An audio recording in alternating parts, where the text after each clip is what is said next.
ದಿನಕ್ಕೆ 4 ರಿಂದ 5 ಸತಿ ಮೋಷನ್ ಹೋಗ್ತಾ ಇದೆ ಅಂದಿದ್ರೆ ಅದು ಲೂಸ್ ಮೋಷನ್ ಆಗುತ್ತಾ? ಇಲ್ಲ. ಅದನ್ನು ಲೂಸ್ ಮೋಷನ್ ಅಂತ ಹೇಳಬೇಕು ಅಂದಿದ್ರೆ ಅದರದ್ದು ಕನ್ಸಿಸ್ಟೆನ್ಸಿ ನೋಡಬೇಕು. ಕನ್ಸಿಸ್ಟೆನ್ಸಿ ನೋಡಿ ಲೂಸ್ ಮೋಷನಾ ಕಾನ್ಸ್ಟಿಪೇಷನಾ ಅಂತ ಕಂಡುಹಿಡಿಯಲಿಕ್ಕೆ ಒಂದು ಚಾರ್ಟ್ ಇದೆ, ಬ್ರಿಸ್ಟೋಲ್ ಸ್ಟೂಲ್ ಚಾರ್ಟ್ ಅಂತ. ಅದು ನೀವು ಗೂಗಲಲ್ಲಿ ಹಾಕಿದರೆ ಅದು ಚಾರ್ಟ್ ಬರುತ್ತೆ. ಅದರಲ್ಲಿ ಟೈಪ್ 1 ಟೈಪ್ 2 ಫಾರ್ಮಲ್ಲಿ ಮೋಷನ್ ಹೋಗ್ತಾ ಇದೆ ಅಂದರೆ ಅದು ಮಲಬದ್ಧತೆ ಸಮಸ್ಯೆನೇ. ಪದೇ ಪದೇ ಮೋಷನ್ ಹೋಗ್ತಾ ಇರುತ್ತೆ, ಬಟ್ ಅದು ಮಲಬದ್ಧತೆ. ಆ ಥರ ಮಲಬದ್ಧತೆ ಕ್ಲಿಯರ್ ಮಾಡಬೇಕು ಅಂದಿದ್ರೆ ನೀವು ಸಾಲ್ಯುಬಲ್ ಫೈಬರ್ ಅಂತ ಒಂದು ಟೈಪ್ ಆಫ್ ಫೈಬರ್ ಜಾಸ್ತಿ ಇರುವ ಆಹಾರಗಳನ್ನ ತಗೋಬೇಕು.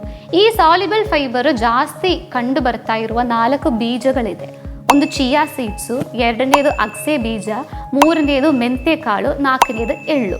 ಸೊ ಚಿಯಾ ಸೀಡ್ಸು ಒಂದು 2 ಟೀ ಸ್ಪೂನು ನೀರಲ್ಲಿ ಸೋಪ್ ಮಾಡಿ ಇಟ್ಟು ಅದು ದಪ್ಪಗಾದ ಮೇಲೆ ನೀರು ಜೊತೆಗೆ ಇಲ್ಲ ಲೆಮನ್ ಜ್ಯೂಸ್ ಥರದ್ದೆಲ್ಲ ಮಾಡಿ ಕುಡಿದ್ರೆ ಈ ಸಾಲ್ಯುಬಲ್ ಫೈಬರ್ ಹೆಚ್ಚಾಗುತ್ತೆ.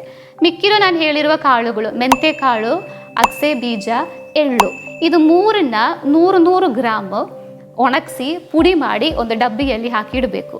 ಈ 3 ಪುಡಿ ಮಿಕ್ಸ್ ಮಾಡಿರೋದನ್ನು ಡೈಲಿ 2 to 3 ಟೇಬಲ್ ಸ್ಪೂನು ಒಂದು ಗ್ಲಾಸ್ ಮಜ್ಜಿಗೆ ಅಥವಾ ನೀರಲ್ಲಿ ಮಿಕ್ಸ್ ಮಾಡಿ ದಿನಾ ಕುಡಿತಾ ಬರ್ತಾ ಇದೆ ಅಂದರೆ ಅದರಲ್ಲಿ ಸಾಲ್ಯುಬಲ್ ಫೈಬರ್ಸ್ ಜಾಸ್ತಿ ಇರೋದರಿಂದ ಈ ಥರ ಮಲಬದ್ಧತೆಯಿಂದ ಹೊರಗೆ ಬರೋಕ್ಕಂತೂ ಸಾಧ್ಯ.